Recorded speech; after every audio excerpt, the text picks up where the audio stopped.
Ya estamos dos, tres. Uno, tres. Ok. Ok, entonces, pues buenas tardes, profesora, compañeros. Nosotros somos el equipo 2, conformado por Mari Álvarez, José Eduardo y su servidor, Jaime Miguel. A nosotros nos tocó hablar acerca de la instrumentación para el diagnóstico y tratamiento del aparato respiratorio. Entonces, empezamos.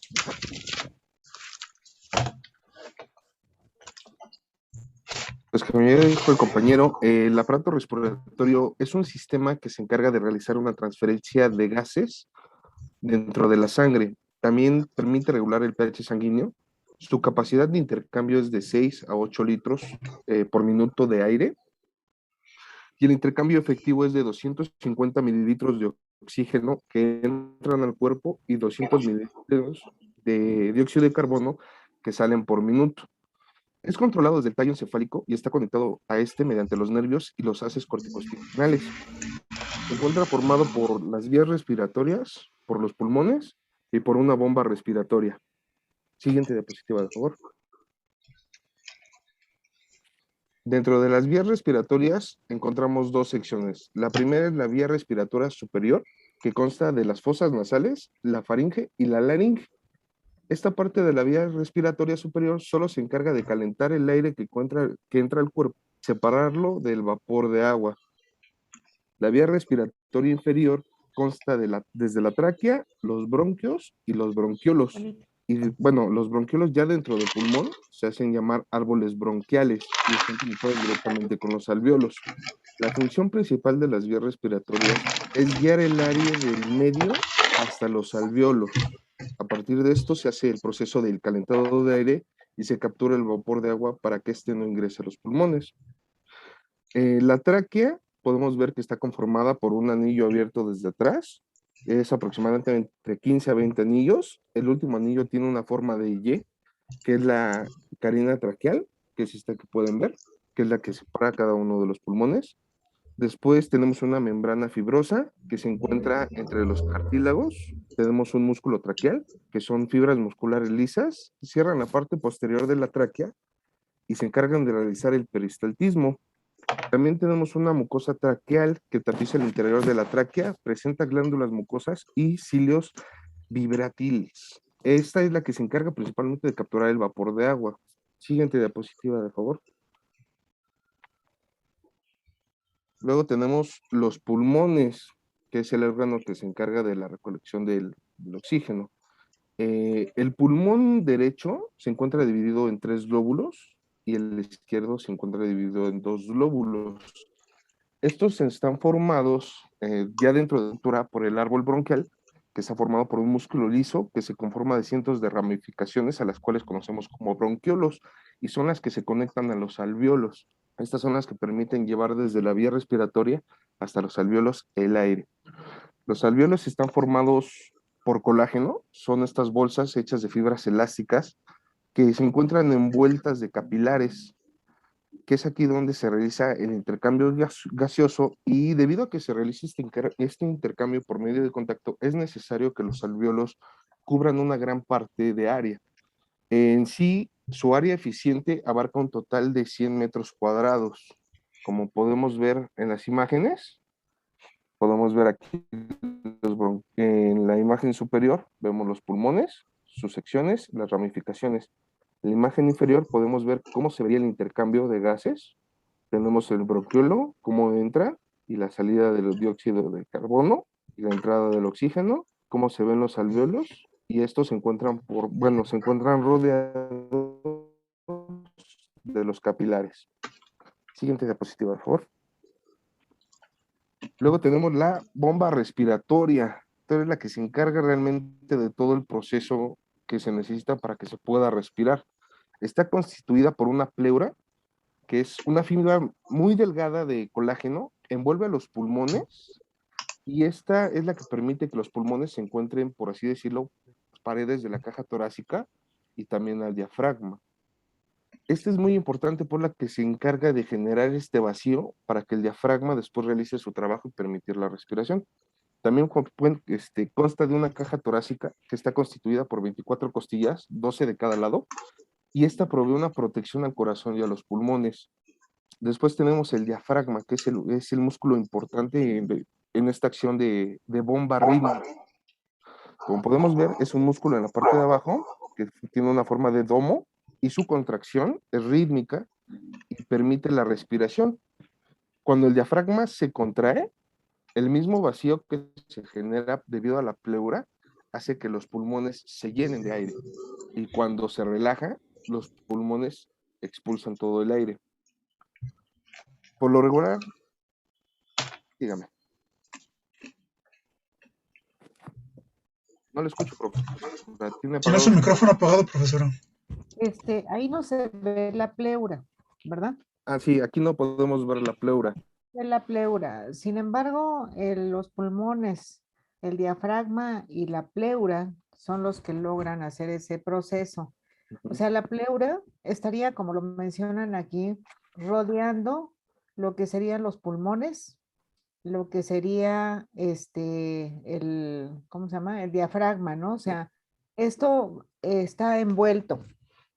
De tal forma que, así como lo mencionaste ahorita, en el momento en que el diafragma baja, pues entonces hace un vacío, ¿sí? Sí.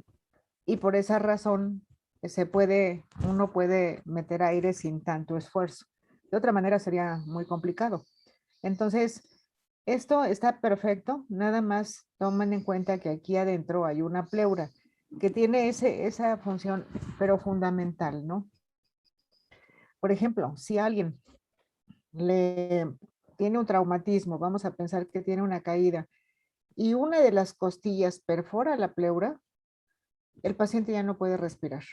¿Por qué? Porque tendría que hacer un gran esfuerzo, gran esfuerzo para lograr meter el aire, porque ya no estaría ese vacío.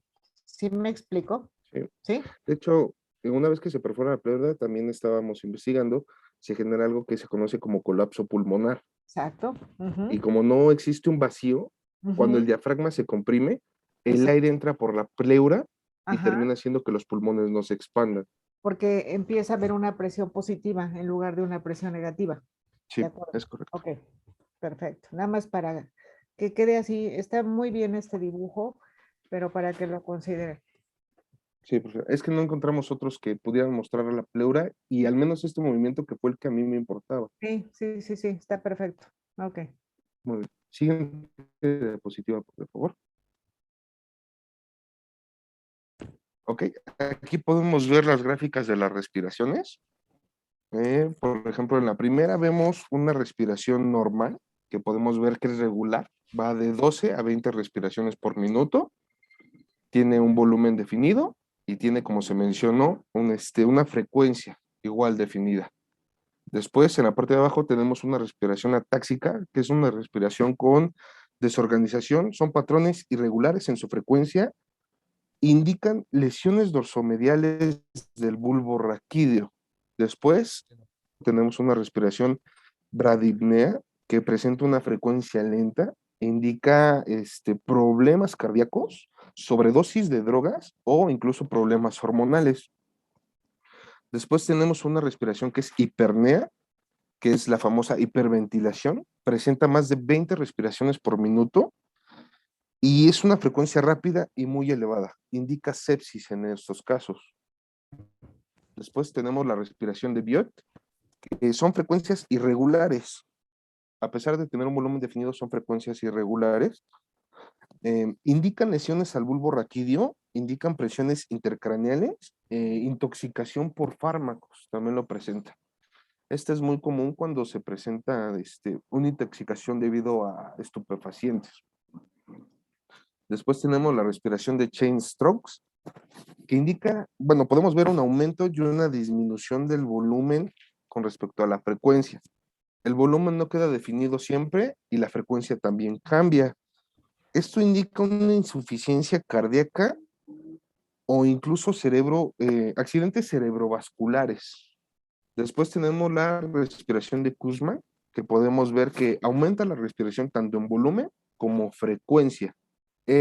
Por lo regular se indica una acidosis y lo que trata de hacer aquí el sistema es regular el pH para evitar la acidosis. También se presenta durante cetoacidosis diabética y también puede mostrar una insuficiencia renal crónica. La última respiración es la traquipnea, que es el aumento del volumen por minuto. Bueno, No, el es volumen frecuencia, aumenta un poco y la frecuencia también. más bien, ajá.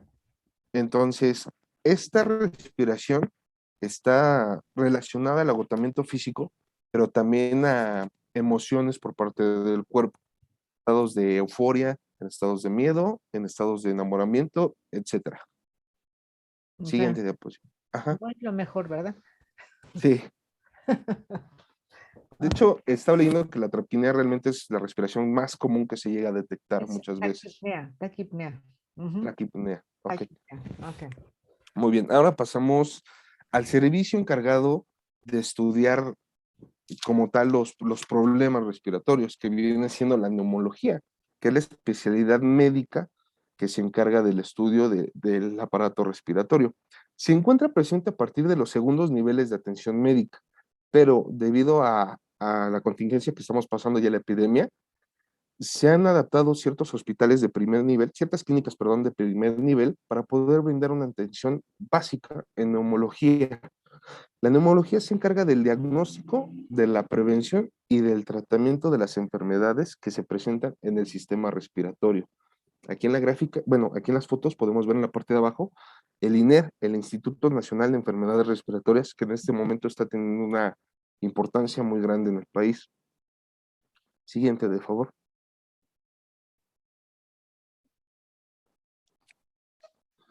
Diagnóstico. Para poder generar un diagnóstico, el servicio de neumología se apoya de equipos, así como otras áreas hospitalarias.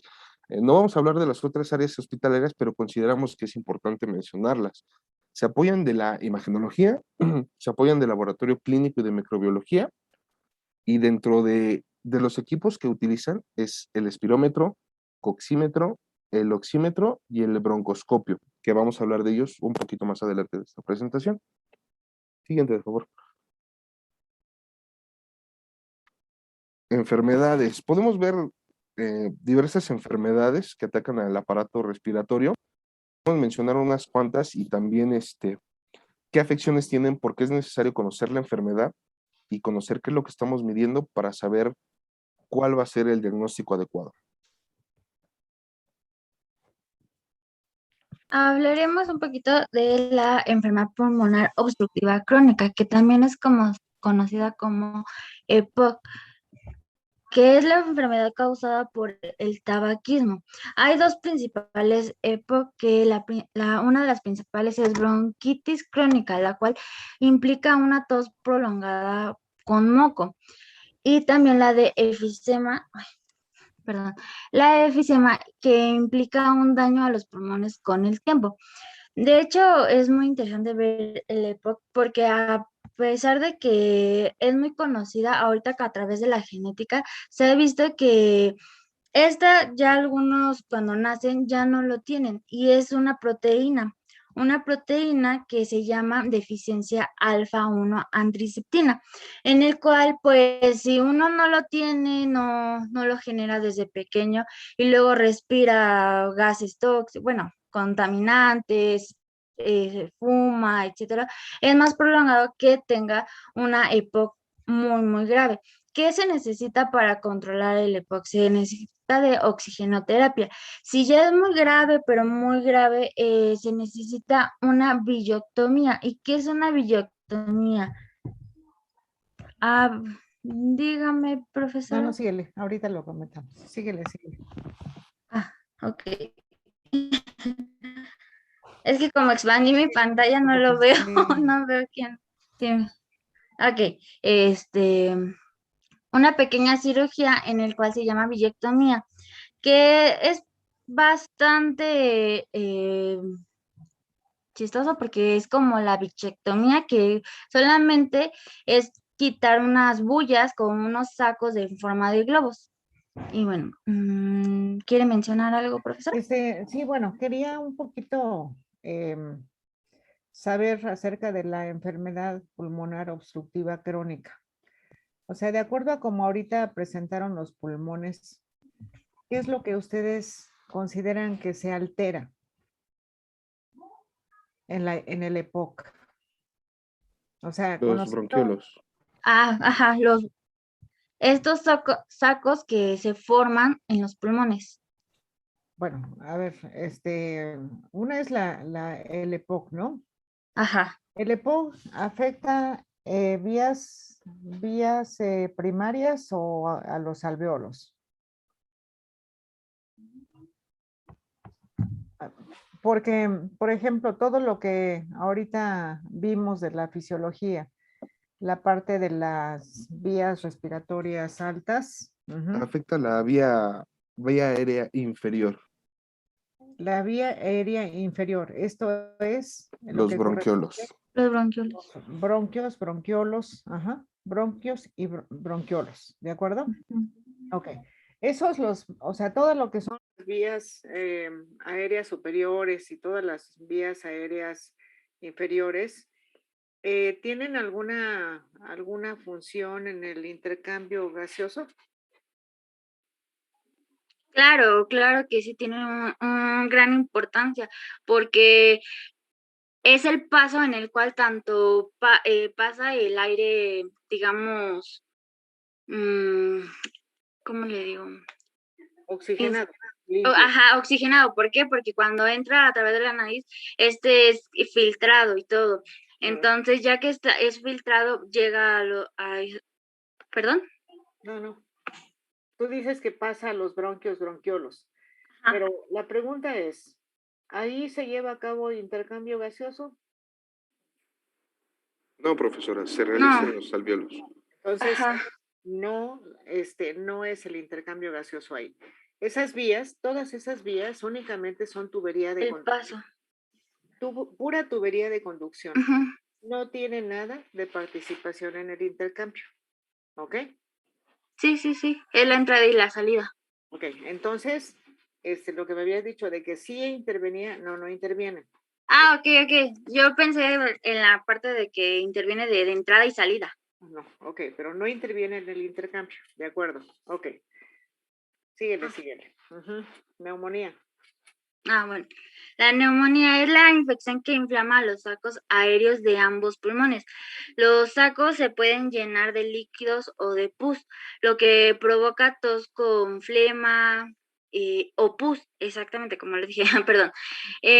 Y también esta es prolongada por bacterias, virus y hongos. Ok, ¿y esa qué le pasa al paciente cuando tiene neumonía? ¿Qué afecta? Afecta los alvéolos. Entonces, ¿qué afecta? ¿Qué le pasa al paciente? No existe un intercambio de... No existe el intercambio, o se dificulta el intercambio gaseoso, ¿verdad? Pues sí, porque más que nada por la bacteria o el virus que está causando eso. Ok, bueno, el hecho de que haya un virus, bacteria o lo que sea, Ujú. sucede es que se empieza a generar pues secreciones, ¿no? O sea, líquidos ahí que se generan, infección. Y entonces eso recubre la membrana alveolo-capilar, ¿sí? O sea, se engrosa la membrana alveolo-capilar con pus, con secreción, con lo que se le forme ahí. Entonces, si esa membrana que es tan fina y que está integrados toda la red de capilares, pues obviamente no va a haber manera de que el aire llegue a la membrana para que ahí se haga el intercambio gaseoso. ¿Estamos de acuerdo? Sí, profesora. ¿Sí se entiende? O sea, sí lo Sí. entiende. ¿Sí? ¿Los demás tienen problema con eso? No, profesora. ¿No? Ok, entonces, eso es lo que significa la neumonía, que hay un engrosamiento, hay una inflamación en la membrana alveolar. Y obviamente la membrana alveolar, pues tiene integrados todas las redes capilares, ¿no? Entonces, por esa razón es que no alcanza a llegar el aire a esa membrana para que se haga el intercambio gaseoso. Esto tiene mucha importancia para que después comentemos qué pasa con los pacientes justamente cuando tienen ese problema, ¿ok? Y cuál es la función de los equipos de ventilación mecánica, ¿ok? síguele. Ok. Bueno, la siguiente enfermedad es el coronavirus, que bueno, esa es muy, muy conocida ya, que también es conocida como SARS-CoV-2, que esta fue, su existencia se conoció el 31 de diciembre del 2019, por eso es que se conoce como COVID-19. Se contagia principalmente de personas a personas entre quienes no tienen la distancia menor de 2 metros y el virus se propaga por las gotas respiratorias que se liberan cuando una persona que contiene el virus tose, estornuda, respira, canta o habla. Estas gotas ahora sí que son prolongadas o se transmiten a través de la boca, ojos o la nariz. ¿Y qué provoca?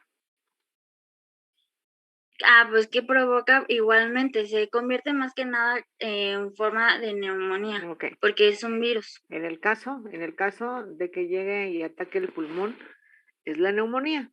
Ujú. Entonces, sin embargo, este COVID, el SARS-CoV-2, pues afecta muchas otras cosas, ¿no?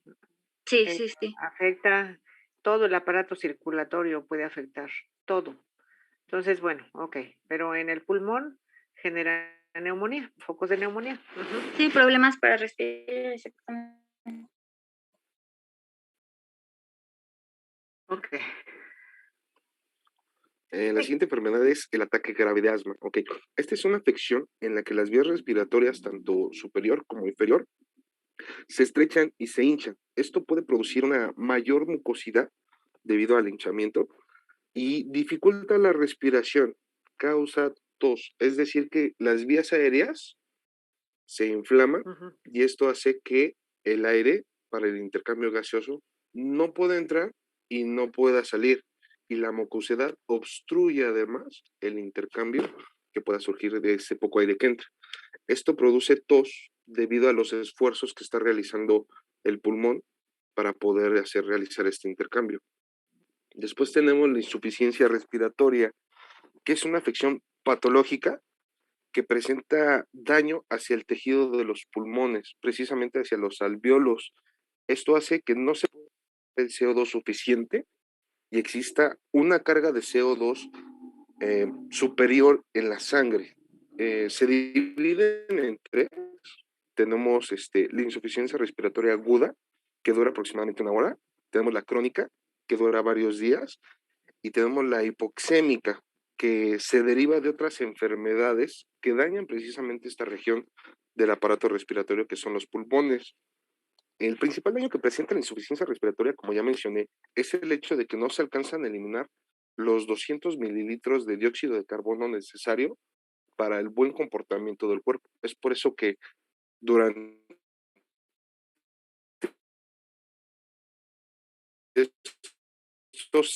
durante la insuficiencia respiratoria, que hay una carga en exceso y así de CO2 en el cuerpo, esto daña un poco lo que viene siendo el encéfalo, y además aumentan los ritmos cardíacos.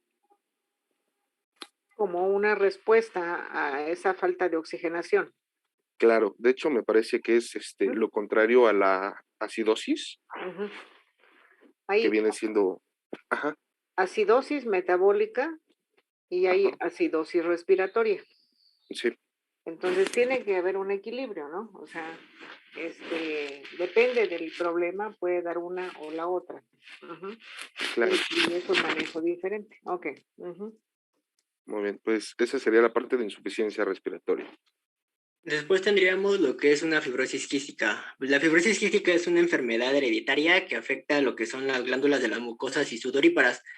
Bueno, esta afecta principalmente lo que es pulmones y también podría afectar lo que es sistema digestivo. ¿Y cómo afecta? Pues esta afecta porque cambia la consistencia de la mucosa, la llega a ser más espesa y pegajosa, de tal manera que, por ejemplo, donde es el pulmón, llega a tapar las vías respiratorias y de este modo, pues se dificulta más la respiración, considerando que también pues, se puede ver una mayor propagación de bacterias. Dentro de la fibrosis quística, pues últimamente la tecnología ha avanzado tanto que las personas que las presentan pueden ya vivir de lo que es un promedio de 30 hasta 50 años con constantes revisiones. tiene que estar en constante revisión. Y por último tendríamos lo que es el apnea del sueño. En el apnea del sueño simplemente es un trastorno potencialmente grave en el cual un individuo detiene y comienza su respiración repetidamente pues, al momento de estar dormido. Principalmente esta se da en varones y el factor de riesgo vendría siendo lo que es la edad y la obesidad. Síntomas del apnea del sueño pueden ser lo que son ronquidos fuertes y una sensación de no descanso a pesar de haber cumplido un ciclo completo de sueño. Y de igual manera se dividen en tres. Uno de ellos es el apnea obstructiva del sueño, en donde los músculos de la garganta... Perdón, es apnea, no apnea. La apnea obstructiva del sueño, en esta de aquí los músculos de la garganta llegan a relajarse de tal manera que cuando una persona inspire, las vías respiratorias se empiezan a cerrar, haciendo que la persona pues tenga esos periodos de respiración, digamos, intercalados, se detiene y vuelve a comenzar. El segundo de ellos se le conoce como la apnea central del sueño. Apnea central del sueño. Apnea. En esta de aquí, el cerebro manda señales incorrectas a los músculos que controlan la respiración y pues puede ser causadas por una insuficiencia o algún accidente cardiovascular. Y la última se le conoce como el síndrome de apnea del sueño complejo, en donde en esta se presentan las anteriores dos mencionadas. Tanto hay una relajación como hay un problema en el cerebro al momento de mandar las señales. Ok. Esa imagen que pusieron abajo o sea, la segunda imagen, ¿qué significa? Es la radiografía de la caja torácica, que más que nada nos dice que cómo deben de estar, bueno, más bien si ya tiene una enfermedad, los pulmones, cómo se representa. Los pulmones en sí deben de tener un vacío. Si estos no tienen un vacío, tienen que, ahora sí que se presenta en forma como de humo gris, podríamos decir. A ver, entonces, ¿cuál es la imagen buena y cuál es lo que está alterado? Pues de hecho, aquí podemos ver eh, por la imagen, las partes que se ven obscuras es las partes donde los rayos X pudieron pasar libremente y quemar la placa. Como podemos ver, y como mencionó mi compañera, en forma de mancha de humo, se presenta un bulto en los pulmones, que es muy probable que represente incluso un tumor, porque significa que los rayos no pasaron libremente por ahí. Es decir, que esa parte presenta algo que no debería de estar ahí, pues los pulmones deberían de verse completamente oscuros, porque en las radiografías el aire y los tejidos blandos se vuelven oscuros en la radiografía, es decir, que los rayos X lograron pasar.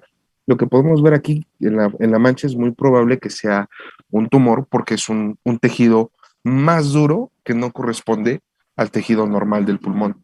Ok, perfecto. Sí, exactamente. O sea, esa mancha significa que hay un tejido más denso que absorbió los rayos X, ¿no? Y por eso no quemó la placa.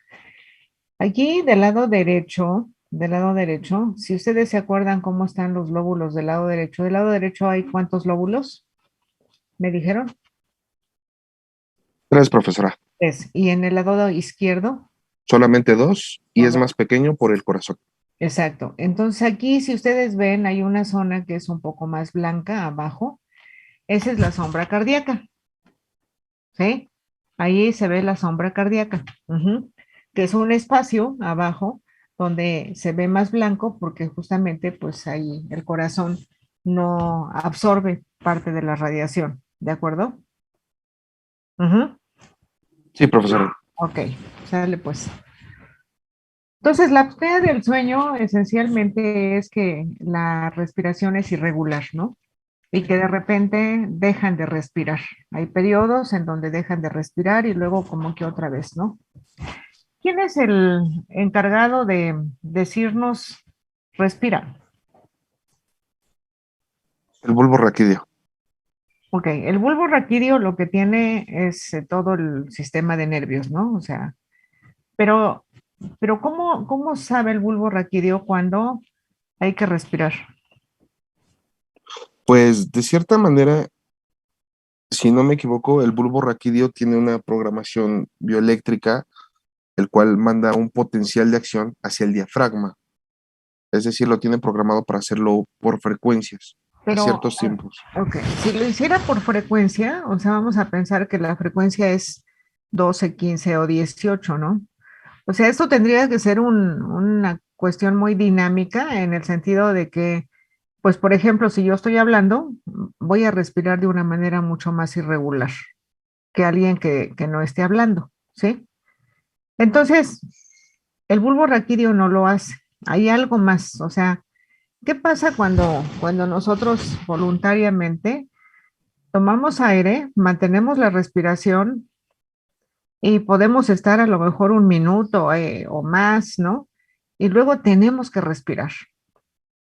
O sea, eso sucedería que el bulbo raquídeo le avisamos que, pues, que hay que respirar y eso lo que tiene que hacer es que abramos la boca o cómo funciona. Fíjense, la respiración tiene que ver con un balance entre el oxígeno y el dióxido de carbono, ¿sí? Si hay un incremento del dióxido de carbono, pues entonces tiene que avisar al bulbo raquídeo y decirle, oye, el dióxido de carbono está alto, hay que respirar. Entonces nosotros tenemos unos sensores, tenemos unos detectores de dióxido de carbono, los tenemos ahí integrados. En el momento que ese detector dice el dióxido de carbono está más alto, manda una señal al bulbo raquídeo y el bulbo raquídeo dice hay que respirar, ¿sí? Así es como funciona. Entonces, obviamente cuando hay un daño, imagínense que hay un daño a nivel de cervicales, ¿no? Que se rompen los nervios que van, por ejemplo, al diafragma, pues es cuando el paciente se queda lo que se dice parapléjico, no puede respirar. ¿Por qué? Porque la información ya no pasa. A lo mejor los sensores sí detectan, pero ya no hay una comunicación entre el bulbo raquídeo y lo que sería el diafragma. Ajá. Actualmente, pacientes que tienen ese problema, pues ahora sí hay estimuladores eléctricos que conectan al diafragma, de tal forma que ahí sí les ponen una frecuencia fija, ¿no? Para que se suba y baje, sube y baje. Y ayudar pues a que el paciente pueda respirar, porque ya la parte de acá ya no funciona. ¿De acuerdo? Sí, profesora. Ok, vale pues. Ok, bueno, como ya se mencionó, se necesitan métodos de cuantificación de los fenómenos respiratorios para saber qué es lo que está sucediendo con los pulmones y cómo trabajan.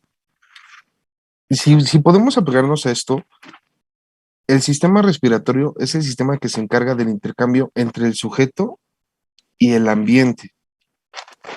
Este fenómeno está seriamente relacionado con incluso intercambio de las sustancias químicas, ¿no? Entonces es necesario conocer qué principios se pueden aplicar para poder cuantificar estos intercambios.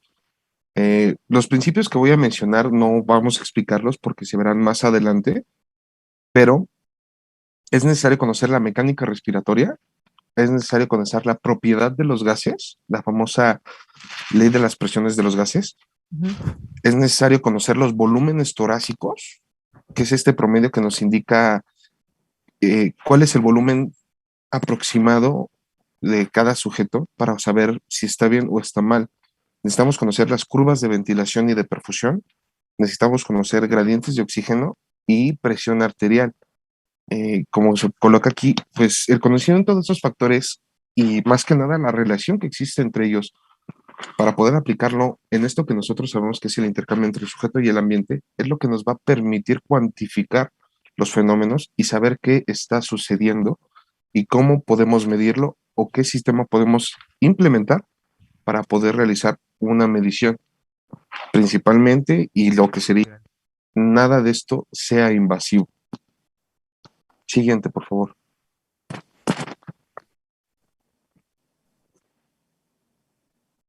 Ok, aquí podemos ver, como se mencionó, volúmenes y capacidades pulmonares. Podemos ver en la primera columna de los cuatro colores podemos ver el volumen de la corriente Tyndall, que son los 500 mililitros. Es el volumen de aire que rellena los alvéolos, más el aire que rellena las vías aéreas. Después tenemos, mande, profesor. Ese nombre es volumen corriente. Volumen corriente Tyndall. O volumen tidal, por un anglicismo. Pero esencialmente lo que quiere decir es lo que nosotros podemos meter de aire en una respiración normal. Eso es lo que respiramos. Obviamente depende de factores, que pueden ser 500 mililitros, pero pueden ser más, pueden ser menos. O sea, nosotros no tenemos un calibrador como para decir, yo respiro y siempre voy a respirar 500 mililitros. Digamos que es una aproximación y va a depender de, pues, de las condiciones de cada persona, de la talla corporal, del tamaño del tórax, en fin, ¿no? Pero bueno. Y de ese tipo de respiración, porque el promedio es entre 6 y 8 litros. Por minuto. Por minuto. Por entonces, minuto. Okay, entonces, esto corresponde a el promedio de las 12 respiraciones por minuto que se realiza. A 18, ok. Bueno, entonces volumen corriente es lo que normalmente respiramos cada vez que metemos aire, ¿de acuerdo? Sí, profesora. Ok. Después tenemos el volumen de reserva inspiratoria, que son 3.000 mililitros, equivalente a los 3 litros, que es la reserva que entra después del volumen tidal. O sea, ¿y eso cómo lo hacemos? ¿Por qué se llama volumen de reserva inspiratoria? ¿Cuándo se da eso, ese volumen? ¿Es cuando se hace una inspiración profunda? Exacto. Es cuando se hace una inspiración profunda, podemos llegar así a un volumen alto, ¿no? Que igual es variable, pero es cuando se hace una inspiración profunda. ¿De acuerdo? Sí, profesora. Ok. Después tenemos el volumen de reserva expiratorio, que son 1.200 mililitros, y es después del volumen tidal, y esta es la cantidad de aire que sale de los pulmones. Después tenemos... O sea que la primera no sale, lo mismo que metimos no sale a la primera, sino que se va quedando y luego va saliendo poco a poco, porque si fuera, digamos que nosotros podemos hacer una inspiración profunda y metemos alrededor de 3 litros, pues en la expiración profunda debería de sacar 3 litros, ¿no? Pero así no funciona el pulmón, ¿de acuerdo? Sí. Sino que tiene una capacidad ahí de reserva. Que cumple igual lo que se mencionaba con respecto al sistema cardíaco, que es también de que podemos llevarlo a comparación con el volumen de reserva de sangre. Después tenemos el volumen residual, que es la cantidad de aire que queda después de la expiración, es lo que usted acaba de mencionar. ¿Y para qué nos sirve ese volumen residual?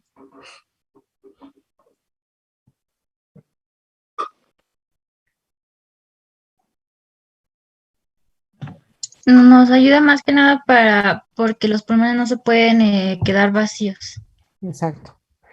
No se pueden quedar vacíos. Tiene que quedarse siempre con un volumen. ¿Por qué? Porque o sea, si nosotros hiciéramos una comparación de un alveolo con un globo, si ustedes tratan de inflar el globo de cero, tienen que hacer un esfuerzo mucho más grande que cuando ya está un poco inflado y lo seguimos inflando, ¿sí? Sí. En el momento que nosotros tratamos de inflar el globo, hay una resistencia grande para poder inflarlo. Ya cuando se vence esa resistencia, entonces meter aire ya es más fácil. En el caso del pulmón sucede lo mismo. O sea, se tiene que quedar un volumen como para que el alveolo quede un poquito inflado, ¿no? Claro, son millones de alveolos, entonces se queda un poquito en cada uno, que ese es el volumen residual. Y obviamente se debe mantener en todos lados porque si no, se pueden colapsar. Y cuando se colapsan, pues entonces nosotros no los podemos inflar. Así naturalmente no lo podemos inflar, sino que tiene que haber otro tratamiento para meter mayor presión y tratar de abrir esas zonas que se colapsan. Ujú. Sí, Y bueno, después tendríamos lo que son las capacidades pulmonares, que estas vendrían siendo las sumatorias de los anteriores mencionados.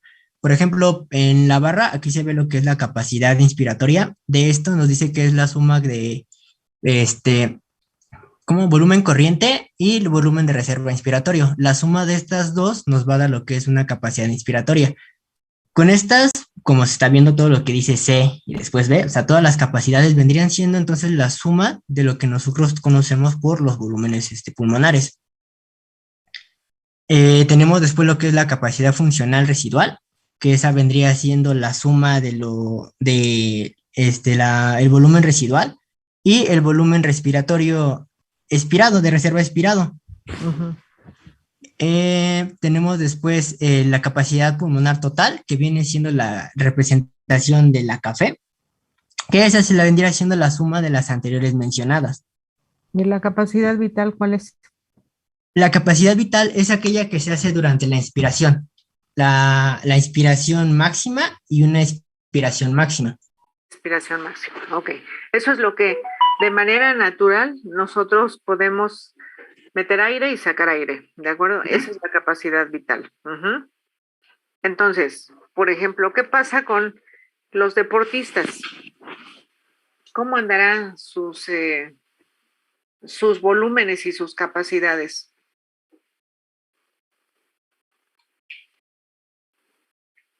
Técnicamente, debido al esfuerzo físico, se supone que ellos presentan los rangos máximos dentro de nuestros parámetros, Ujú. porque se supone que eh, como ellos se dedican a entrenar todo el tiempo, su capacidad pulmonar está acostumbrada a ir hasta los extremos. Ujú. Es por eso que se utiliza esta frase de que generan pulmones de hierro, porque llegan hasta los extremos. Entonces, dentro de lo que cabe, dentro de lo que se ha podido estudiar en este tipo, al menos de ciencia del deporte, es que ellos, por lo regular, se encuentran en el máximo de los parámetros dados, Ujú. con un aumento de aproximadamente un 5%, que es la resistencia que ellos han generado, o son más o menos las estadísticas que se muestran. Entonces, las capacidades son las que se incrementan, ¿no? Capacidades vitales, los volúmenes corrientes y las frecuencias bajan, porque bueno, pues por entrenamiento. Ujú. Pero su capacidad vital es muy grande, es de lo máximo. Ajá. Sí. Sí. Ok, bueno.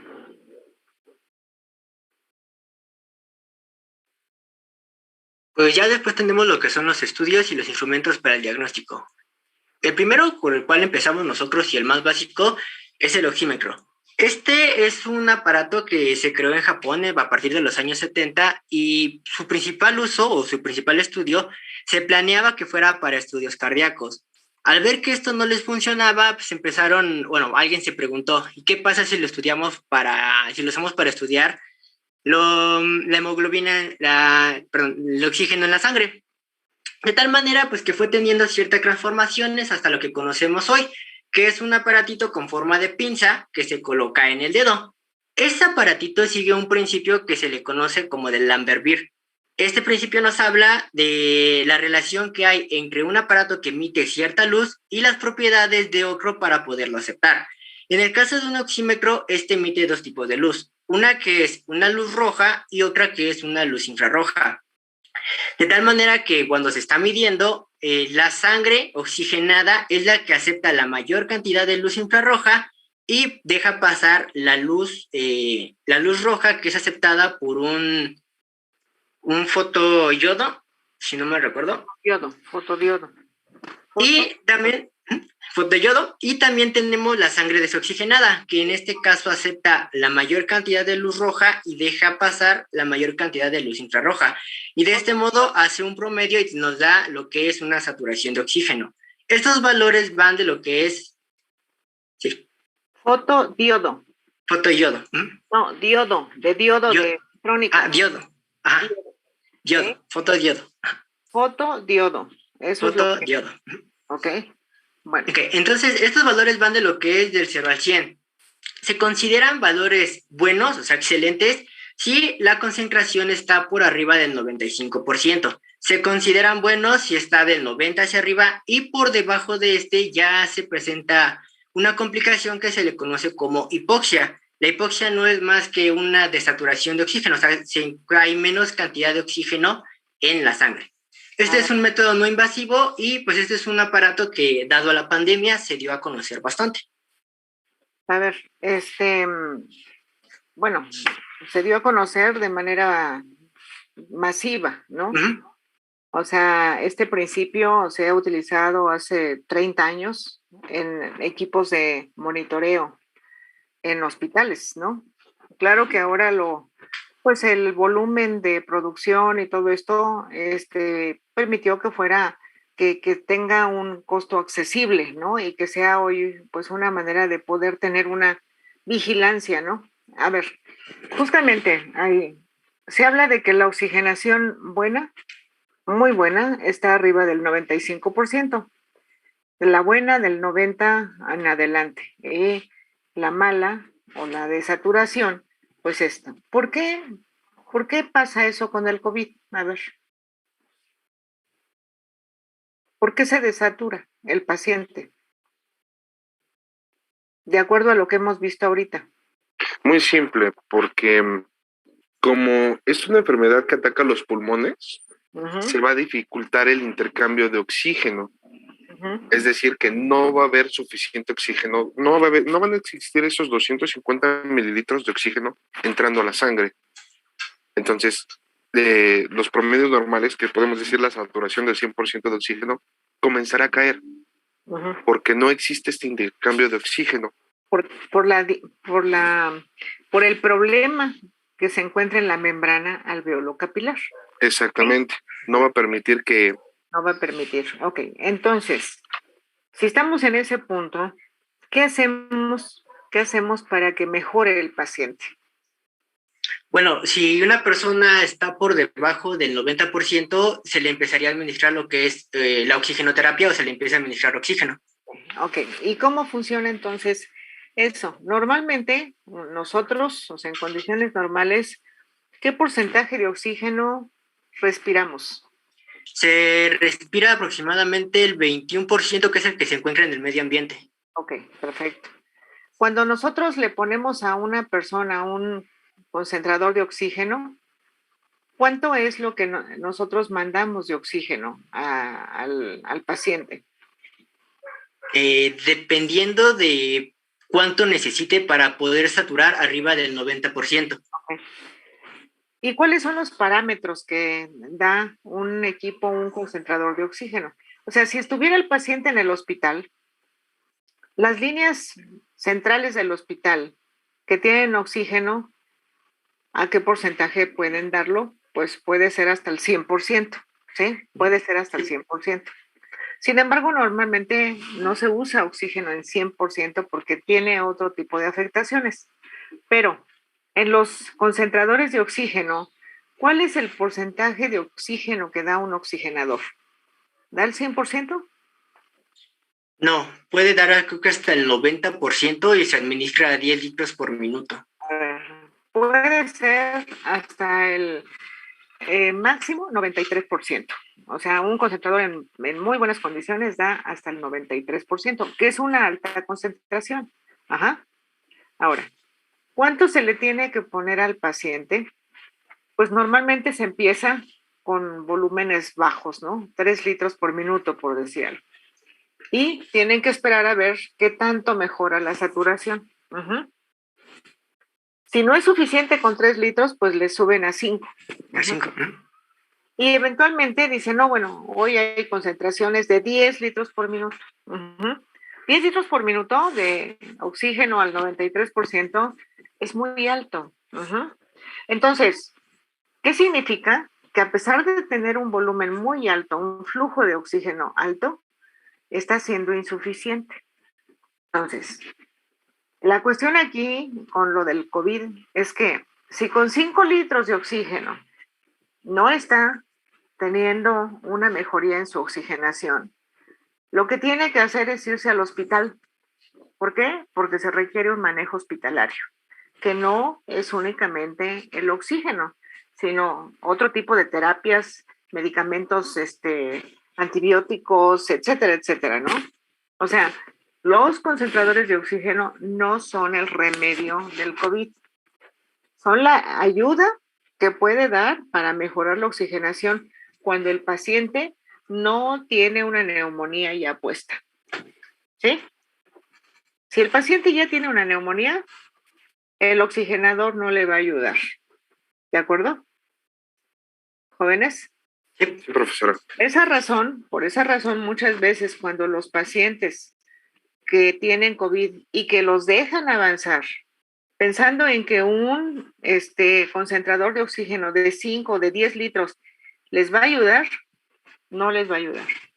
O sea, si se mantienen en 5 litros y mejoran su oxigenación, puede que está bien y el pulmón está respondiendo.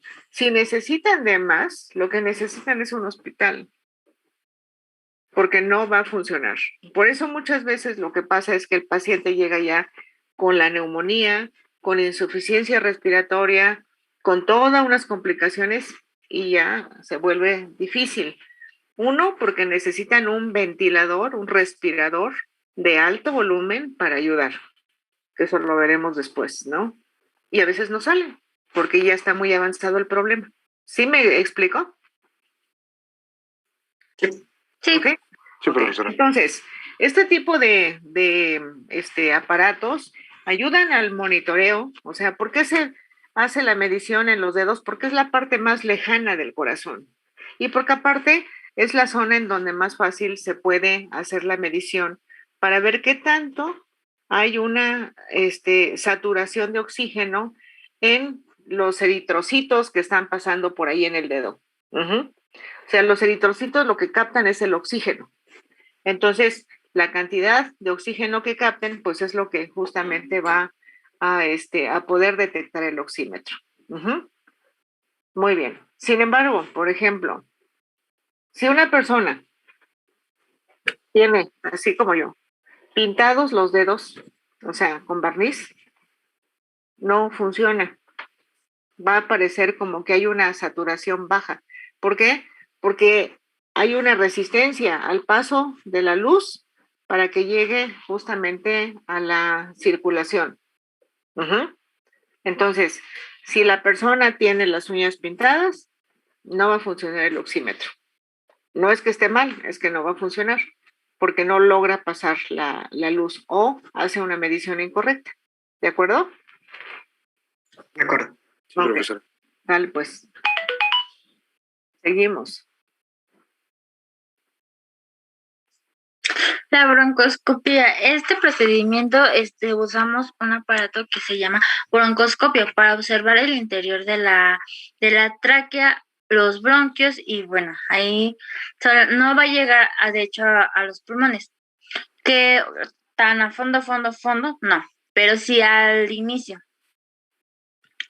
El broncoscopio es un instrumento muy, muy delgado, en forma de tubo, con gran flexibilidad y la luz que utiliza, aquí podemos ver en la imagen derecha cómo brilla, que es una luz LED que deja observar y una lente para que pueda ser observado a través de la pantalla que se observa en la imagen de abajo. A veces esta herramienta puede llegar a causar molestias porque esta es introducida por la nariz o por la boca, dependiendo, pero si llega a tener vómito o asco. Total. Nos ayuda más que nada para detectar una molestia en los pulmones o para tener el tratamiento de cáncer. A ver. O sea, ¿hasta dónde llega quedamos? Hasta. Los pulmones, nada más que no va a ser hasta fondo. No. O sea, no llega a los pulmones. ¿Hasta Ajá. dónde llega? Hasta los bronquios. Hasta los bronquios y cuando Ajá. muchísimo los bronquiolos. Ajá, exactamente. Nada más. O sea, ¿para qué sirve la broncoscopía? O sea, si nada más podemos llegar hasta las vías más grandes, porque nunca vamos a llegar a ver un alveolo jamás, porque el tamaño de los alvéolos es Muy pequeño. micrométrico. Entonces, Ajá. obviamente no entra ningún tubo, ¿no? Pero si ustedes ven aquí en este video, pues pueden detectar, por ejemplo, que tenga secreciones, que tenga obstrucciones en las vías de paso del aire. Ajá, como se ve aquí, ahí encontraron no sé qué, ¿sí? Entonces, Ajá. ¿qué pueden hacer? Limpiar, pueden aspirar, Ajá. ¿sí? Sí, de hecho también les ayuda. Ujú. Entonces, nada más es lo único que pueden hacer, ver si hay una inflamación, si hay secreciones, qué tipo de secreciones, en fin, es un procedimiento diagnóstico. Ujú. Ajá. Y obviamente si hay algo que puedan sacar y limpiar o tomar alguna muestra, eso, bueno, por ejemplo, para casos de cáncer, ¿no? Si el cáncer está bajo en los pulmones, pues ese sí lo tienen No. que investigar de otra manera, ¿de acuerdo? O si hay un cáncer en tráquea, ese sí, ahí sí lo pueden ver. Ujú. ¿Sí? ¿Estamos de acuerdo hasta dónde llegamos? Sí. Ok. Y bueno, esta puede ser demostrada a través de la pantalla. Bueno, si no se cuenta con la pantalla, aún así al final del broncoscopio, tiene un lente también, en el cual también por ahí puede ser observado. La siguiente. Ahí ven, perdón, en la anterior, ahí se ve como el médico puede ver de una manera directa ahí en el broncoscopio, pero también puede ver a través de un monitor que tiene conectada el broncoscopio una cámara. Hay una cámara, ¿no? En la parte Ajá. de arriba hay una cámara que es la que está procesando la imagen, y esa imagen es la que se puede ver en las pantallas. Ajá. Sí, si no se cuenta con esa pantalla, se ve como el otoscopio, que cuando vamos al médico, observan el oído. Exactamente. Ok, muy bien. Y ahora sí, pues ya tenemos lo que es uno de los procedimientos. Este se le conoce como la espirometría. La espirometría no es más que pues, un análisis en donde se trata de saber cuánto aire hay en los pulmones, que vendría siendo lo que es el volumen, y con qué rapidez ingresa y se extrae el aire de los pulmones, que se le conoce como el flujo. Para esto se necesita lo que es un espirómetro, donde pues, tiene lo que son dos piezas fundamentales. Pues, como se ve en la imagen, necesita lo que es de una boquilla y de un tubo que conecte pues, la boquilla con el aparato. También se le llega a colocar una pinza en la nariz. Esto es para que cuando se esté haciendo el procedimiento no haya una fuga de aire. Y pues realmente lo que se requiere para una espirometría no es más que el paciente vaya con ropa holgada, que no fluya su respiración, que no fume, o sea, con tiempo anterior no vaya a fumar. Y pues realmente la prueba no dura más que 15 minutos, no son pruebas largas. Y pues no es una prueba invasiva. De esta prueba se miden ciertos valores. Lo más relevantes es la capacidad vital forzada, que pues como ya se había dicho antes, la capacidad vital pues es cuánto respira una persona. En este caso es la representación de cuánto una persona puede hacer, bueno, cuánto aire tiene de una inspiración profunda y cuánto aire saca a partir de una expiración profunda. O sea, el máximo de aire que puede tener. El siguiente volumen va relacionado con la capacidad vital forzada. Se le conoce como volumen expiratorio forzado en el primer segundo y como su nombre le indica es cuánto aire sale en el primer segundo. Este aire tiene que ser rápido, bueno, este procedimiento tiene que ser rápido y con la mayor fuerza posible. Después tenemos lo que es un flujo expiratorio medio, que esto se ve por medio de unas gráficas que mostraré más adelante, que es la relación del aire expirado en un 25 y un 75%. Y lo que también es el flujo expiratorio máximo, que este de aquí igual se tiene a partir de cuánto aire se expira, pero pues máximo, o sea, todo el aire que se llega a expirar, o digamos que para vaciar los pulmones. Todos estos valores se llegan a dar, o bueno, al momento de realizar el estudio se llegan a dar lo que son en porcentajes. Por ejemplo, en el caso de la capacidad vital forzada, una persona se encuentra saludable o estable si este porcentaje se encuentra por arriba del 80%. Por debajo de este, dependiendo de en qué porcentaje se encuentre, puede estar desde leve hasta severo. Y aquí tenemos los que son unas gráficas. Más adelante también hay otras gráficas en donde ya viene el nombre de cada uno de ellos para representarlo, digamos, un poco mejor. Pero es importante conocer que en este estudio hay dos tipos de gráficas. Uno de ellos es flujo-volumen y la otra es volumen-contratiempo. En la gráfica de volumen-contratiempo no es más que una persona a partir de una inspiración máxima, ¿cuánto aire saca en el primer minuto? En el primer segundo. Esta es la cantidad de aire que llega a sacar en el primer segundo. No, ese es el volumen que el ¿Volumen? logra, ese es el volumen que el paciente logra meter en una inspiración forzada. ¿Sí? Aquí ves, en la primera gráfica, es el flujo. Normalmente cuando tú empiezas a hacer una inspiración forzada, el flujo es alto. Ajá. Y luego después empieza a decrecer en la expiración forzada. ¿Sí? Esta gráfica de volumen es, tú empiezas a tener poco volumen, hasta que se estabiliza. Ya no puedes meter más volumen, se mantiene, ¿sí? Mientras no expires. Entonces, esta es una gráfica de volumen contra el tiempo. Puede pasar 30 segundos, pero el volumen ya no lo vas a lograr aumentar, ¿sí? A diferencia de que aquí, por ejemplo, en el flujo, en el momento que tú inspiras, el flujo se eleva, ¿sí? Y cuando tú expiras, pues obviamente el flujo al principio es muy rápido y luego se va haciendo más lento, ¿sí? Hagan el ejercicio. Uh-huh. Sí. ¿Sí? O sea, el volumen hasta donde llegue tu capacidad y no va a haber más volumen, ¿sí? Pero flujo es otra cosa. O sea, ese es el flujo inspiratorio y luego viene ya el expiratorio. Uh-huh. En el caso de una persona normal, en la de flujo-volumen, aquí es donde se encuentra ese FEF de 25 a 75, en donde una persona que esté saludable hay una forma rectilínea, o sea, de lo que tendría una gráfica rectilínea y eso indicaría que la persona se encuentre de manera saludable.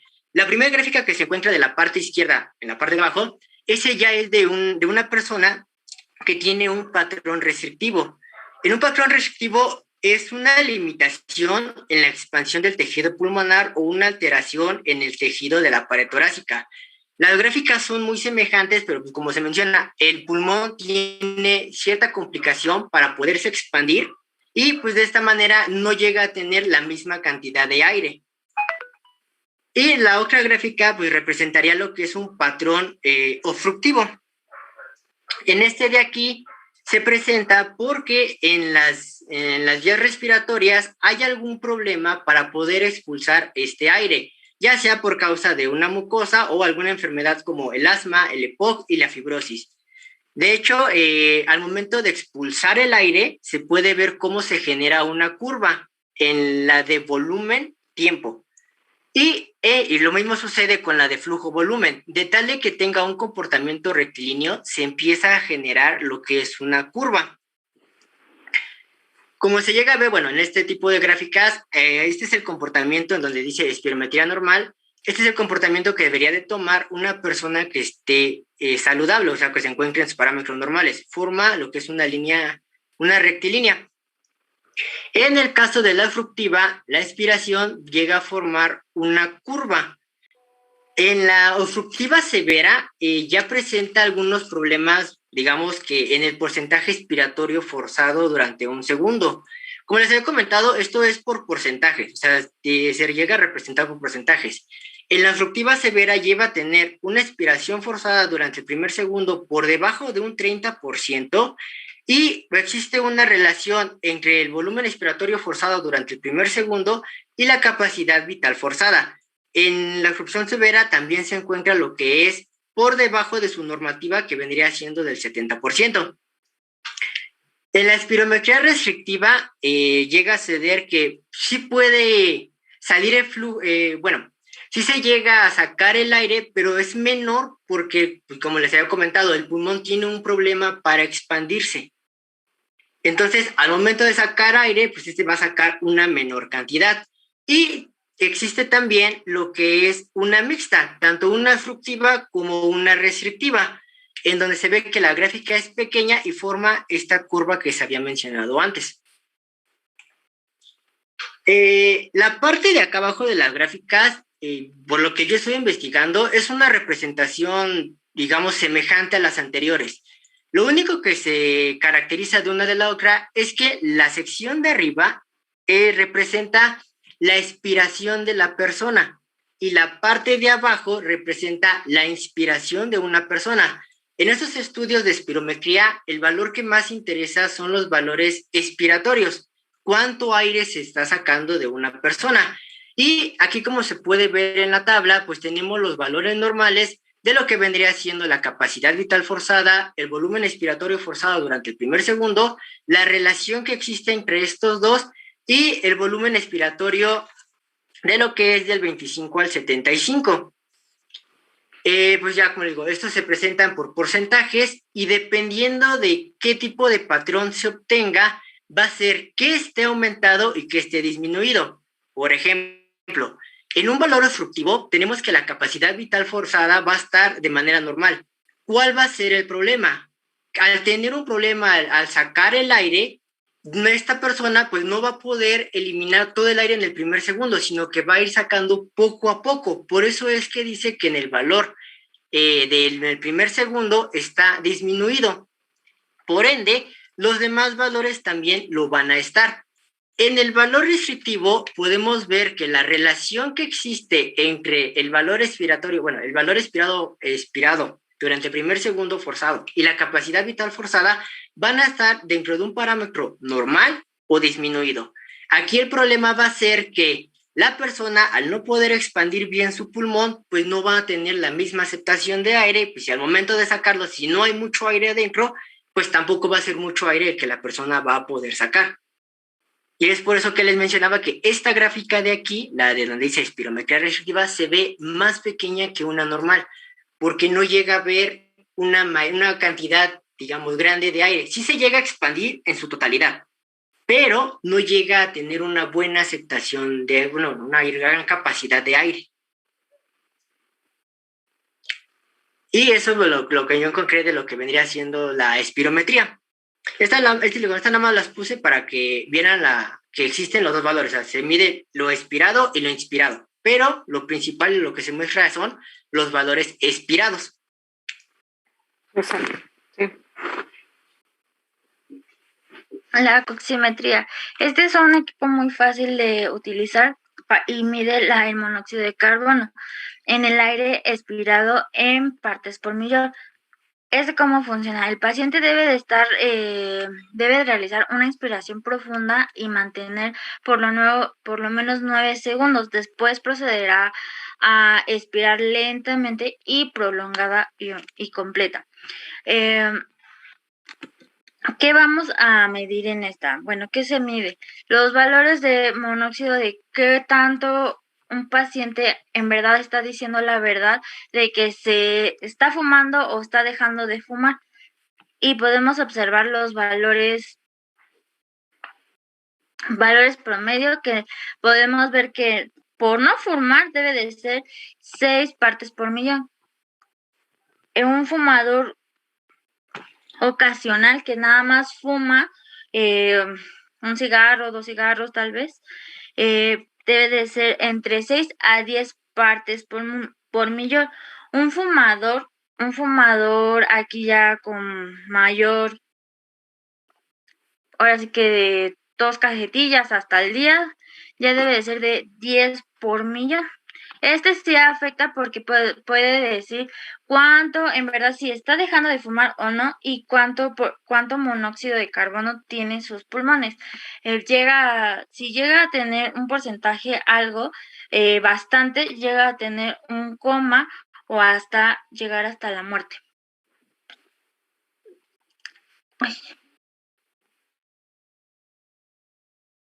ay, perdón, la boquilla y el equipo no es tan, nada más va a mostrar los porcentajes. Bueno, esto No está- seguramente lo utilizan en las clínicas, ¿no? De adicciones, ¿no? Ajá, exactamente. Para saber si él en verdad está dejando de fumar o sigue fumando el paciente. No tiene, o sea, claro que tiene implicaciones fisiológicas, ¿no? Pero esencialmente este es para clínicas de adicciones. Ujú. Ajá.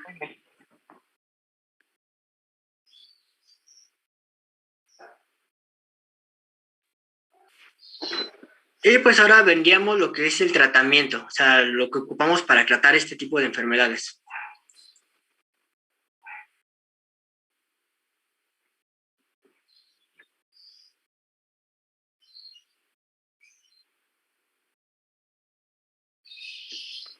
Perdón, me falló mi micrófono. Tenemos un servicio adicional que es inhaloterapia, que como tal es un servicio, se podría decir, auxiliar de otros servicios, porque existe muchos. El servicio de inhaloterapia, como dice, es un servicio de resucitación o de urgencia médica destinado a los pacientes que padecen una insuficiencia respiratoria. Brinda mucho apoyo a urgencias, a terapias intensivas y a consulta externa. Sus métodos más comunes son la oxigenación, la humidificación, la ventilación médica y la fisioterapia respiratoria. Nada más una anotación ahí. Se llama reanimación cardiopulmonar. Reanimación cardiopulmonar. No hay resucitación, o sea, nadie resucita. Entonces se llama reanimación. Ujú. RCP, Perfecto. ¿se acuerdan que hay una técnica, ¿no? Que hay que aprender. Es la reanimación cardiopulmonar. Ujú. Sí, profesora. Ok. Pues como ya se había mencionado en lo que fue del oxímetro, pues la primera de ellas es la oxigenoterapia. La oxigenoterapia es una terapia de prescripción médica en donde se administran altas cantidades de oxígeno. Esta de aquí se utiliza principalmente para prevenir la hipoxia.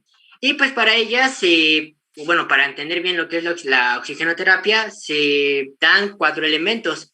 De lo que es la hipoxia y la concentración ya se había hablado. Ahora en este caso se habla lo que es del FiO2, que es la fracción inspirada del oxígeno. Y como se mencionaba anteriormente, una persona no inspira 100% de oxígeno, sino que pues respira lo que se encuentre en el medio ambiente. Y este vendría siendo por porcentaje del 21%, pues porque recordemos que en el medio ambiente también hay otras concentraciones de gases. Y otra cosa de lo que se habla durante la oxigenoterapia es el flujo. El flujo vendría siendo la cantidad administrada por litros, bueno, en litros por minuto.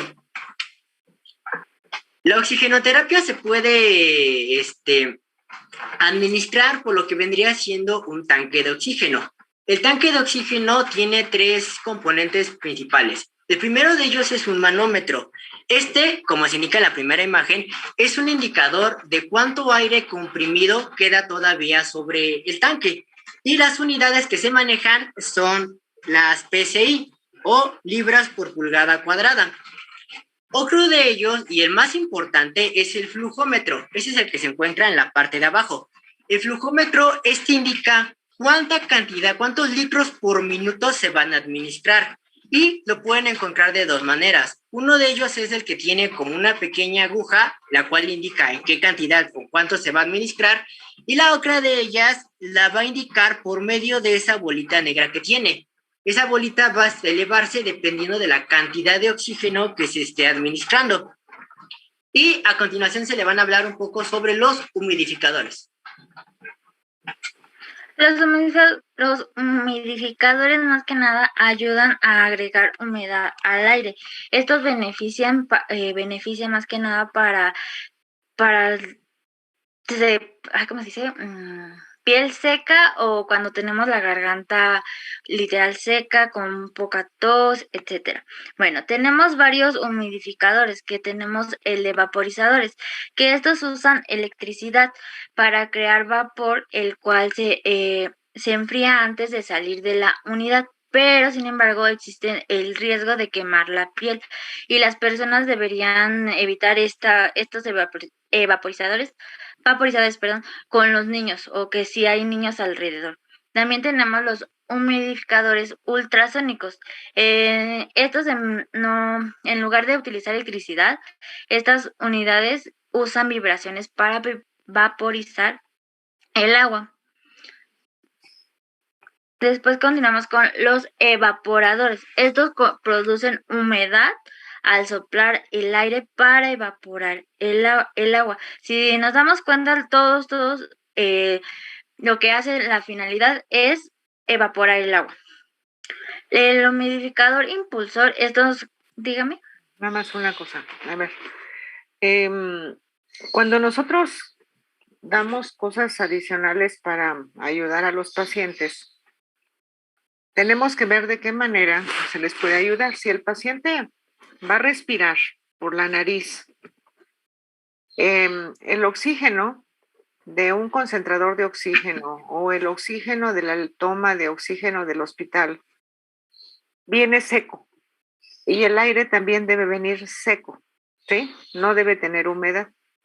Entonces, como tal, si nosotros le mandamos la mezcla de gases sin humedad, ¿qué va a pasar? Va a resecar todas las vías respiratorias. ¿Por qué? Porque no necesariamente bajo esas condiciones la nariz va a cumplir la función. A lo mejor el paciente está con una mascarilla o está intubado. Entonces se elimina la función de la nariz. Entonces se tiene que hacer que se humidifique el aire que le estamos dando al paciente para no resecar todas las vías respiratorias y que se generen tos, secreciones y le aumentemos el problema. ¿Sí? ¿Estamos de acuerdo? ¿Sí? Ok. Sin embargo, tiene otro motivo, lo que es la terapia de la inhaloterapia. Por ejemplo, ¿qué hacen los humidificadores ultrasónicos? Lo que hacen, y si es un aparato eléctrico, puede no estar conectada a la alimentación eléctrica, pero tiene baterías. ¿Por qué? Porque es un cristal piezoeléctrico el que tiene en donde cae el agua y la evapora. ¿Sí? ¿Para qué sirve eso? Pues si nosotros nos echamos un chorro de agua, las partículas de agua son muy grandes, por lo tanto se van a quedar aquí muy rápido, ¿no? En las vías respiratorias. Pero si la gota de agua es una microgota, va a llegar más abajo. Y cuando tienen que dar medicamento, entonces se necesita que estas gotas tan finas son las que mezclan el agua con el medicamento para que ese medicamento logre llegar lo más abajo posible. ¿Sí? Para eso sirven. Digo, aparte de humidificar el aire, también sirve para que puedan entrar medicamentos, sobre todo en pacientes que son externos al hospital. ¿De acuerdo? Sí. Y bueno, tenemos ya después de esto dos tipos de oxigenoterapia, una conocida como la normobárica o a baja presión y la otra la hiperbárica que es a altas presiones. La normobárica es tiene concentraciones de lo que es del 21 al 100% y esta, por lo que yo llegué a investigar, se concentra principalmente en lo que es tratar la hipoxia. En la hiperbárica se puede utilizar un cuarto que se le conoce como el cuarto hiperbárico, que es de aquí donde se administran el oxígeno al 100%, y esta de aquí puede ayudarte para no solo tratar lo que vendría siendo una hipoxia, sino poder tratar otras afecciones como por ejemplo el pie diabético, las heridas que tardan en cicatrizar o alguna otra alteración como por ejemplo la sordera súbita. Como podemos ver entonces igual en la tabla, es digamos una representación de la concentración que se puede dar del FiO2, o sea, de concentración de oxígeno puro, y la cantidad que se necesita administrar en litros por minuto. Es importante saber que en este tipo de terapia se pueden utilizar varios equipos. Lo que tenemos ahí, por ejemplo, son las cánulas nasales. Estas de aquí, como su nombre lo indica, pues se lo colocan en la nariz y soportan cierta concentración o cierto flujo que va a pasar por este. Dentro de las cánulas nasales, lo más que se puede soportar vendría siendo un flujo de 5 litros por minuto. Si a una persona se le trata de administrar más allá de, las cánulas pueden salir disparadas y pueden dañar a la persona. En caso de los bebés, si por ejemplo, puede respirar, pero su concentración es baja, podríamos ocuparlo igual lo que es una campana de oxígeno, en donde pues, se le está administrando lo que es oxígeno humidificado. A ver, Sí. ahí, está bien. Sí, solo que en el caso de los bebés y de los adultos también, pero sobre todo de los bebés, jamás se debe poner 100% de oxígeno porque causa ceguera. Ajá. A los bebés se les tiene que dar concentraciones que ya las tienen prescritas, pero no 100%, les genera ceguera. Ajá. Y la cámara hiperbárica en general no se usa para problemas respiratorios. Se usa para muchas otras cosas que, por ejemplo, lo que mencionabas de las heridas y cosas de esas, ¿no? Porque en principio mejora la cicatrización. Lo usan mucho, por ejemplo, para cuestiones estéticas, ¿no? Que se dice que, bueno, con eso la piel mejora y cosas de ese tipo, ¿no? No hay una justificación científica que realmente sucedan cosas así, ¿no? Entonces, y eso se llama cámara hiperbárica, pero eso no está como parte de los departamentos de inhaloterapia, ¿de acuerdo? Ah, ok. O sea, no lo pongan así porque no es, o sea, ese tiene otro tipo de aplicación. Otra función, ok. Otra función, ¿de acuerdo? Sí. Entonces, a los niños, jamás 100% de oxígeno. Siempre Ok. tienen que poner mezclas para que les ayuden a ellos. Y es cuando este bebé, o sea, puede respirar por sí mismo y únicamente le ayudan con un poco de oxígeno para que mejore su oxigenación. Ujú. ¿De acuerdo? De acuerdo. Ok. Y bueno, después tenemos lo que es la ventilación mecánica. Ok. La ventilación mecánica ahorita pues se ha utilizado muchísimo y más ahorita en este tiempo de COVID, ¿no? Existen dos, la ventilación mecánica invasiva y la no invasiva. Bueno, la no invasiva solamente es necesario tener la mascarilla, pero la mascarilla debe de estar puesta bien, absolutamente bien, ya que el aparato si indica que no está puesto bien si tiene un espacio, o sea, que le entre aire adicional. Él lo marca el aparato. Por eso lo podemos ver, el paciente está conectado en la mascarilla, pero debe de estar bien puesta. Si no, no es que no arranque o el funcionamiento del aparato, sino es como un indicador de observemos que está todavía una obstrucción de aire.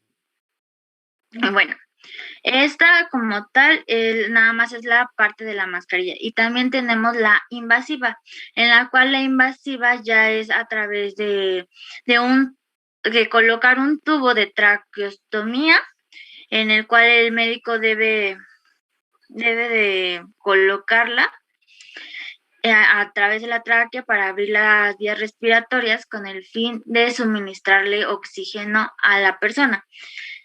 Y bueno, ¿cuándo se pone el ventilador mecánico? Bueno, el ventilador mecánico más que nada se coloca cuando el paciente deja de respirar por sí mismo o ya no tiene la capacidad de respirar por sí mismo y necesita ayuda. ¿Qué es lo que muestra en la pantalla? En la pantalla muestra más que nada la presión en el cual el oxígeno está entrando a sus pulmones y cuánto oxígeno también está liberando. ¿Cómo? A ver, otra vez. Está liberando. ¿Eh? ¿Mande? No, es que no entendí lo que dijiste al Y final. se me está yendo el internet. Es que se está cortando. A ver, Digamos que la ventilación mecánica, o sea, así como lo mencionaste, hay ventiladores que son invasivos y no invasivos, ¿no? Ajá. Ok. Normalmente, o sea, cuando se usa un ventilador es porque el paciente empieza a tener una condición grave. Ujú. Por ejemplo, que su frecuencia respiratoria es muy alta, que sus volúmenes, su volumen corriente es muy bajo, que no está logrando mantener el volumen minuto que su cuerpo necesita. Ajá. Y que lo más probable es que tenga pues un problema pulmonar, ¿no? Que puede ser una neumonía o cualquier otro tipo de afección, ¿no? Pero que afecta a los pulmones esencialmente. Entonces, la ventilación invasiva, lo primero que hacen es meter un tubo a través de la boca a la tráquea y se llama tubo endotraqueal. Así Exacto. como tubo endotraqueal. En esas Sí. condiciones hay toda una gama de ventiladores, ¿no? Que pueden ser los que controlan al paciente, controlan totalmente su respiración y obviamente el paciente lo tienen que dormir, lo tienen que sedar, inducir, digamos, el sueño profundo, el coma, para que no luche con el ventilador, ¿no? Ujú. Es lo que pasa ahorita con los pacientes graves. Sin embargo, el personal que maneja esto debe ser médicos especialistas, médicos intensivistas, porque esto no va solo, sino va con terapias de medicamentos y todo esto. Y el control, digamos, de las funciones respiratorias del paciente es muy, muy delicado, ¿no? ¿Y qué se controla? Se controlan volúmenes de aire y presiones en el pulmón. Los alveolos son un tejido sumamente lábil, ajá. Entonces, no le podemos meter presión a todo lo que da porque tronamos el pulmón, ¿no? Y entonces, si tronamos el pulmón, le generamos un problema mayor al paciente. Entonces, es todo un tema la ventilación mecánica. Son equipos bastante complejos, ajá, pero que tienen que mantener una vigilancia al paciente y una terapia de medicamentos, ¿no? O sea, lo único que hace el ventilador, que es mucho, es meter una cantidad de aire cada vez con una concentración de oxígeno determinada para tratar de mejorar el intercambio gaseoso entre los alveolos y los capilares. Ese es el objetivo. Es una herramienta para que eso funcione. Porque sabemos que los alveolos del paciente están mal, están llenos de materiales que no permite pues que el intercambio.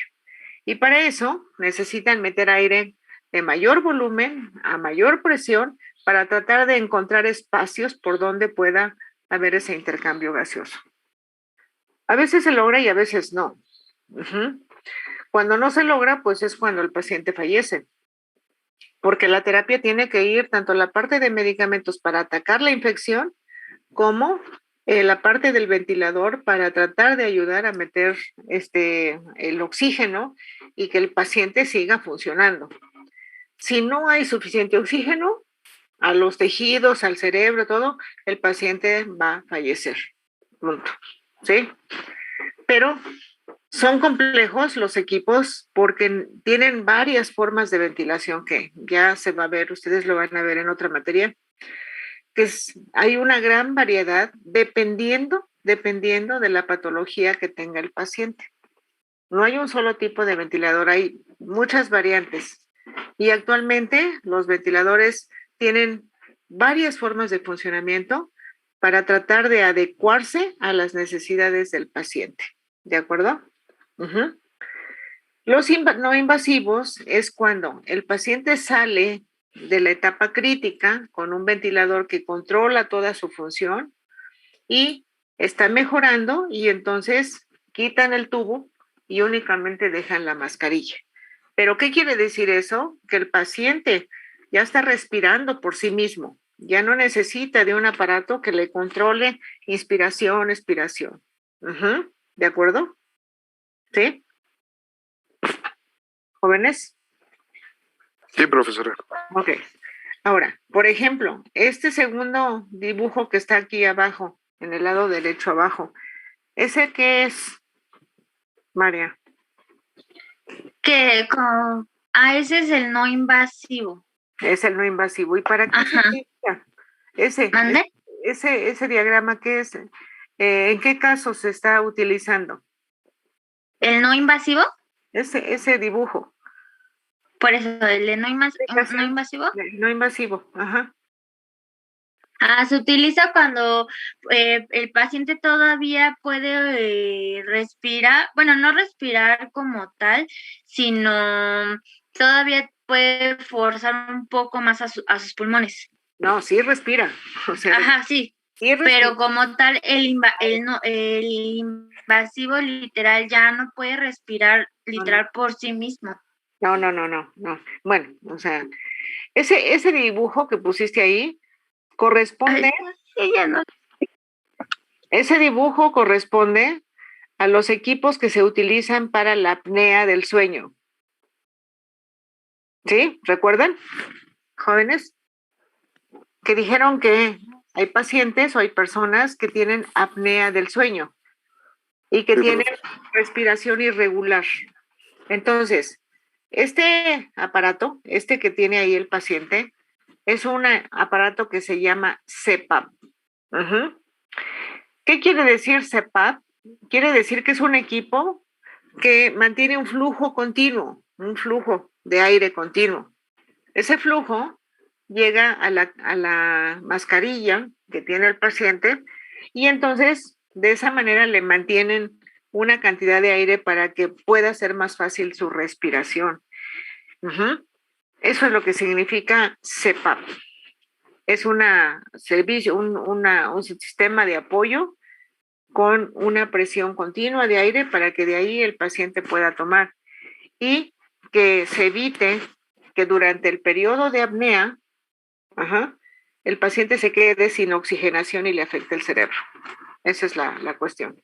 Por eso es que en los pacientes con apnea del sueño, pues uno de las manifestaciones es que el paciente, estando despierto, se está durmiendo por todos lados. ¿Por qué? Bueno, pues porque está cansado o porque tiene afectaciones acá. ¿De acuerdo? Sí. Muy bien. Bueno, ¿qué más? ¿Qué hora es? Es que no sé qué hora es. 7:39. Ok. Bueno, ¿cuántas les faltan? Bueno, se me falta lo que es la ventilación, no es cierto. Bueno, la fisioterapia respiratoria. Okay. Hablar, bueno, del aparato de el apnea, el sueño. Y ya básicamente es eso. Bueno, pues de una vez, ¿no? ¿Terminamos? ¿Sí? Ok. ¿Sí pueden? Ok. Bueno, después tenemos lo que es la fisioterapia respiratoria. Este de aquí es una subespecialidad de la fisioterapia, la cual se enfoca en prevenir, tratar y estabilizar las disfunciones o alteraciones de la respiración. Esta de aquí se puede aplicar a cualquier tipo de persona que tenga alguna afectación respiratoria, ya sea bebés, niños, adultos, ancianos. Y pues bueno, su objetivo, como ya mencioné, es mejorar la ventilación pulmonar o el intercambio de gases a partir de ciertas técnicas. Existen una infinidad de técnicas, bueno, en concreto, bastantes técnicas que se llegan a utilizar en la fisioterapia respiratoria. Simplemente les voy a hablar de estas tres, que fueron las que más me llamaron la atención. Uno de ellos es el drenaje postural. Es como se muestra en la primera figura. Este de aquí se ayuda con lo que es la gravedad y ayuda a poder sacar la mucosa que se tiene en exceso. La persona tiene que saber dos cosas. Una de ellas es, bueno, no debe de haber comido con anterioridad. Y la segunda, la persona tiene que saber toser para que pues, pueda sacar esta cantidad de mucosa. La segunda se le conoce como tos provocada y dirigida. En este caso, se aplica principalmente a niños, en donde al niño se le llega a poner de manera recta, o sea, se le pide que se siente y que se siente de manera recta o lo más derecho que pueda, y se le pide que empiece a respirar, a hacer pequeñas inspiraciones y expiraciones, y en la tercera de esas expiraciones se le pide que tosa. Si el niño tiene problemas para toser o no puede hacer el ejercicio, Lo único que se le pide es que esté inspirando, expirando, inspirando, expirando, y la persona encargada le pueda generar cierta presión en la tráquea para que pueda forzar la tos y de la misma manera poder sacar la mucosa. Y la última es la compresión torácica, que esta de aquí de igual manera es para que pueda mejorar la respiración en la caja torácica o la respiración torácica por medio de lo que es un abrazo, en lo que viene siendo adultos. En el caso de los bebés, lo que se le puede hacer es dar ligeras palmadas en la región inferior, anterior y lateral de la caja torácica. Y como se puede ver en la segunda imagen, si llegan a ayudar de un cierto aparatito que se le conoce igual como un espirómetro. En este de aquí, lo que la persona puede hacer es inspirar, y lo que va a hacer es levantar unas pelotitas, o como se ve, los instrumentos amarillitos que tiene, y con esto pueden saber qué tan bien están trabajando sus pulmones. Son 3 los que tiene por lo general, y también últimamente se ha estado viendo bastante para la rehabilitación de personas con COVID. Lo que decía la profesora, el CPAP, que conocido como dispositivo de presión positiva continua de las vías respiratorias. Es importante mencionar que no todos los aparatos son para prevención o para diagnóstico. Algunos, o la cantidad de aparatos que también llegamos a encontrar, fue para tratar ciertas enfermedades en específico. En este caso, pues que encontramos que este aparato ayuda solamente a la apnea obstructiva. Y este se compone de 3 partes, que es el generador de flujo, que es el que llega a filtrar el aire ambiental y produce una presión positiva. Esto es para que los músculos de la garganta no se contraigan y pueda haber libre flujo de aire. Lo que es una mascarilla, que es acorde al gusto de la persona, mientras más cómoda se sienta mejor, y la manguera que conecta ambas partes. Este de aquí no sustituye la respiración, simplemente ayuda a que se abra las vías respiratorias y pues, la persona pueda respirar de manera normal cuando esté durmiendo. Y bueno, ya para terminar, como se ha mencionado, ocupamos varios utensilios, equipos, en donde se llega a tener contacto con la boca y con la nariz. Para esto se llega a ocupar también un equipo de lavado y de secado para mantener lo más limpio posible estos instrumentos, lo que vendría siendo mascarillas, cándulas nasales, campanas, etc. Y eso sería todo por nuestra parte. Tiene su audio muteado. Sí, bueno, muy bien, estuvo bastante completo.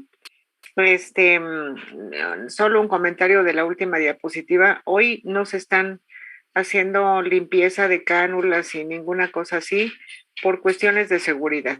Todo es desechable.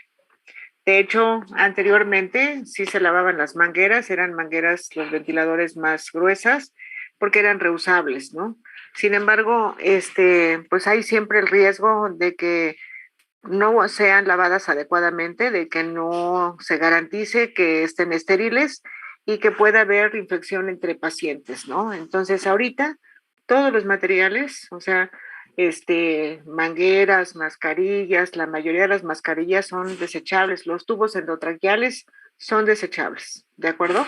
Pero sí hay en las centrales de equipos sistemas de lavado para eso y para otras, para todo lo que es el instrumental del hospital de tipo ultrasónico, por ejemplo, ¿no? Que es lo que ayuda a despegar, ¿no? Lo que se le queda pegado pues a las tuberías o al instrumental. ¿De acuerdo? Ya lo comentaremos en clases posteriores. Muy bien, muchas gracias. Un aplauso para el equipo. Gracias, profesora. Muy bien. Bueno, buenas noches. Ya nos pasamos. Gracias a todos. Buenas noches, profesora. Gracias. Hasta luego. Gracias, buenas noches. Buenas noches, profesora. Buenas noches. Bye. Recording stop.